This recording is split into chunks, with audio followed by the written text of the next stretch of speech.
आपके अखलाक की कदर भी लोग इस वक्त करते हैं जब आपके पास दौलत हो। गरीब कितना ही खुश अखलाक क्यों ना हो, लोग इसके अखलाक को इसकी कमजोरी या मजबूरी समझते हैं। इजहार के बगैर मोहब्बत की कोई वक़ात नहीं, चाहे वो मोहब्बत किसी इंसान से हो या फिर अल्लाह की ज़ात से।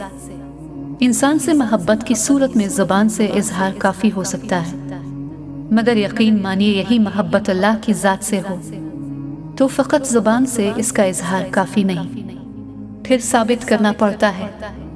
अल्लाह की ज़ात को यकीन दिलाना पड़ता है। अगर ज़िंदगी आर्ज़ी है तो मुश्किलात भी मुस्तकिल नहीं। तुम अपने रब के शुक्रगुजार रहो। रब हमें हमारे अमाल के हिसाब से नहीं बल्कि अपनी रहमतों से हिसाब से नेमतों से नवाजता है। गरीबों और कमज़ोरों को पुकारने वाली आवाज़ें उन्हें हक तो ना दिला सकी, अलबत्ता इनमें अकड़ पैदा करने में ज़रूर कामयाब हो गई। अपना ख्याल भी अहम है, लेकिन सबसे अहम ख्याल इसका है जिसने तुझे साहिब ख्याल बनाया।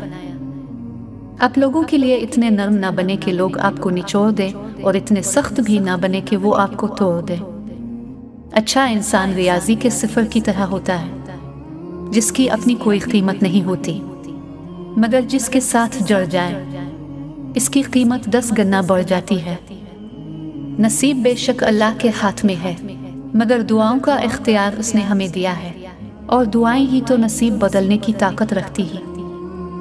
बुरे वक्त में कंधे पर रखा गया हाथ कामयाबी पर बजने वाली तालियों से ज्यादा कीमती होता है।